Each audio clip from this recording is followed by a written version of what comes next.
సోదర ప్రేమ భరతుడు.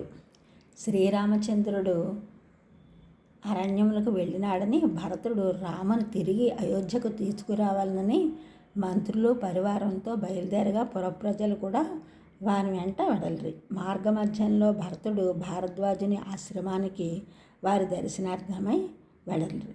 అప్పుడు భారద్వాజుడు దివ్యలోకములను అతిక్రమించిన అపూర్వమైన సకల భోగ వైభవములతో విందు ఏర్పాటు గావించెను. అది ఎంతటి అద్భుతమైనది అంటే అయోధ్య నుండి వచ్చిన భటులందరూ రామదర్శనము కావాలని అపరిమిత భక్త్యాదరములతో వచ్చిన వారే. కానీ ఇక్కడ విషయభోగములలో మనస్సులు ప్రమాదము పొందినవై మత్తులై వ్యామోహమును పొందారు. రామచంద్రుని దగ్గరికి వెళ్ళదలిచాము, కానీ ఈ భోగములను వదిలిపెట్టి వెళ్ళబుద్ధి కావటం లేదు. కనుక దండకారణ్యమునకు మేము వెళ్ళము.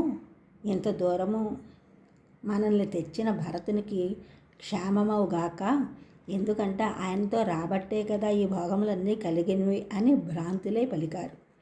పరమాత్మయందు ఆదరము, శ్రద్ధ, ప్రేమ కలగవచ్చు, కానీ జాగ్రత్త, స్వప్న, సుషుప్తులయందు అవిచ్ఛిన్నమైన ఏకైక ధారావాహిక వలె నిలిచినదే పరమ సాత్విక భక్తి. అట్టి పరాకాష్ఠ కలుగుట దుర్లభం. ఆ దుర్లభమైన భగవద్భక్తి భరితుడే భరతుడు. దివ్యాలంకార రత్న మణి ఖచ్చితమైన రాజదర్బారు కూడా కల్పించాడు భారద్వాజుల వారు. ఆ సింహాసనంపై కూర్చోకుండా రామచంద్రమూర్తి ఆ సింహాసనం మీద కూర్చున్నట్టుగా భావించి ధ్యానించి వింజామర చేతబూని మంత్రికై ఏర్పాటై ఉన్న ఆసనం మీద భరతుడు కూర్చుని వింజామర వేచసాగాడు.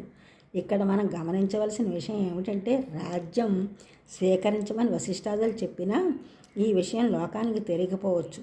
అందువలన భారద్వాజుల వారు రాజ్యభోగములను కోరినవాడు కాదు అని లోకమునకు తెలియజేసి భరతుని యశస్సును లోకమునకు ప్రకటించుట కొరకై తన తపస్సును కూడా వ్యయం చేసి ఈ విందు ఏర్పాటు చేశారు భారద్వాజుల వారు. మరుసటి రోజు ఉదయం భరతుడు నాతో దండకారణ్యం వచ్చేవారు రండి అని చెప్పి బయలుదేరి వెళ్ళిపోయాడు. ఈ ఛానల్ చూస్తున్న వారిని కూడా సబ్స్క్రైబ్ చేయండి, షేర్ చేయండి, లైక్ చేయండి, కామెంట్ చేయండి. సబ్స్క్రైబ్ చేసిన అందరికీ కూడా కృతజ్ఞతలు, షేర్ చేస్తున్న, లైక్ చేస్తున్న వారు, కామెంట్ చేసిన అందరికీ కూడా ధన్యవాదములు.